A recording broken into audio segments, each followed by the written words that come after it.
کھلے باغ مدینہ، سنی دعوت اسلامی، نعرے تکبیر، نعرے رسالت۔ ایک مرتبہ باواز بلند صلی اللہ علیہ النبی الامی وآلہ صلی اللہ علیہ وسلم، صلاۃ و سلام علیک یا رسول اللہ۔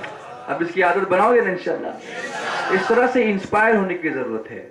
کبھی بھی آپ دیکھیں نیکیاں کرنا آسان نہیں ہوتا، اس کے لیے بہت ہمت کی ضرورت ہوتی ہے، اس کے لیے ایک ماحول بنانے کی ضرورت ہوتی ہے۔ انسان جس طرح کے ماحول میں رہتا ہے اسی طریقے کا اس کا عمل بن جاتا ہے۔ اگر ہم اپنے بچوں کو یہ ماحول نہیں دیں گے تو کل ہمارے بچے یہ ساری چیزیں کیسے سمجھیں گے؟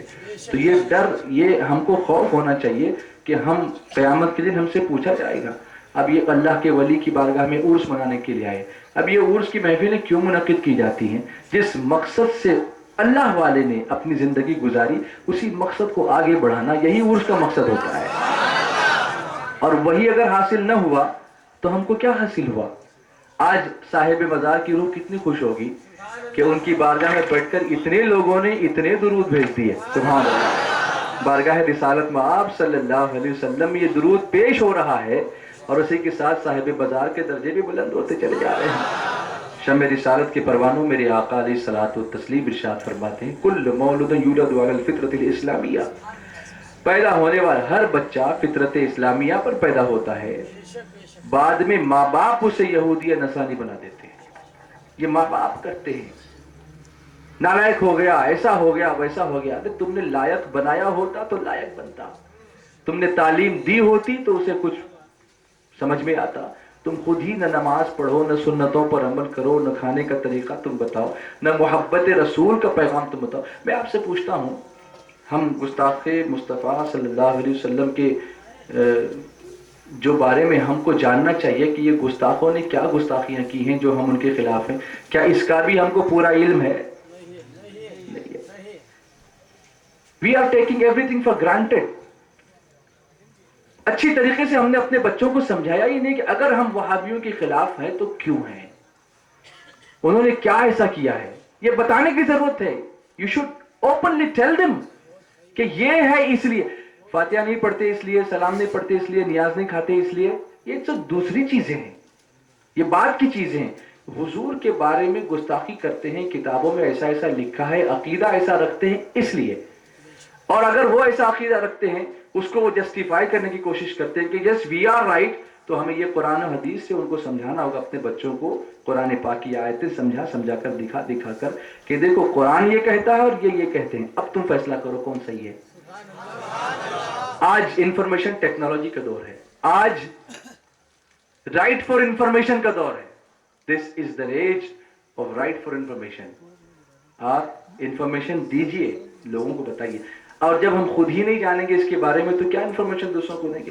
نتیجہ یہ ہوگا کہ وہ نماز بتا کر کے، اچھے عمل بتا کر کے ہم ان کو لے جائیں گے اور پھر گستاخ بنا دیں گے، اور یہی ہوتا رہا ہے۔ یہ ہماری اپنی کمزوری۔ کتنی آیتیں قرآن پاک کی میں آپ کو بتاؤں، مصطفیٰ جان رحمت صلی اللہ علیہ وسلم کی شان بیان کر رہی ہیں، سبحان اللہ۔ بلکہ آغاز سے اخیر تک قرآن ہے نعت مصطفیٰ، بولو نا، آغاز سے اخیر تک قرآن ہے نعت مصطفیٰ، محبوب کے بیان کا کیسا انوکھا ڈھنگ ہے۔ تھک گئے تو پھر آپ گجرات جانا پڑے گا، محبت سے بولو۔ اب آپ دیکھیں اللہ کے رسول صلی اللہ علیہ وسلم کی شان اور آپ کی محبت اور آپ کے ادب کو قرآن نے کیسے بیان کیا ہے، چند آیتیں میں آپ کو سناتا ہوں، سنیں گے آپ؟ اور یہ آپ کو جا کر بتانا ہے اپنے بچوں کو، اور ان گستاخوں سے اپنے بچوں کی حفاظت کرنی ہے، کریں گے انشاءاللہ۔ قرآن پاک میں اللہ تبارک و تعالی ارشاد فرماتا ہے، اعوذ باللہ من الشیطان الرجیم، بسم اللہ الرحمن الرحیم، یا ایہا الذین آمنوا لا تقولوا راعنا وقولوا انظرنا واسمعوا وَلِلْكَافِرِينَ عَذَابٌ أَلِيمٌ۔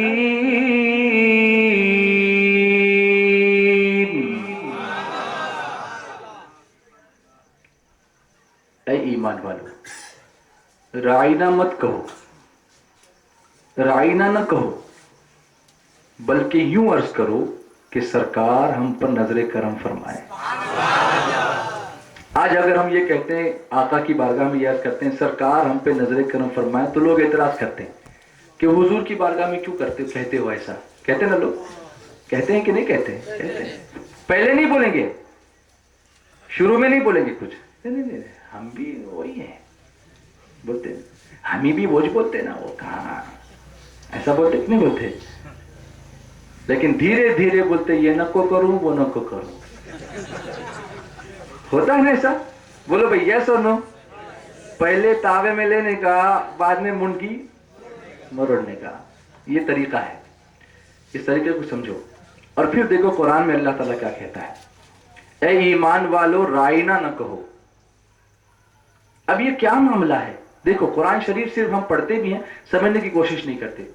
ترجمہ کنز الایمان پڑھو، اعلیٰ حضرت امام اہل سنت نے جو ترجمہ فرمایا، سبحان اللہ۔ تفسیر خزائن العرفان پڑھو، وہاں دیکھو آیت کا شان نزول کیا ہے، کوئی بھی قرآن پاک کی آیت کیوں نازل ہوئی، اس کا سیاق و سباق کیا ہے، اس کا ریفرنس ٹو دا کانٹیکسٹ کیا ہے، کیوں یہ آیت نازل ہوئی، یہ جاننا بہت ضروری ہے۔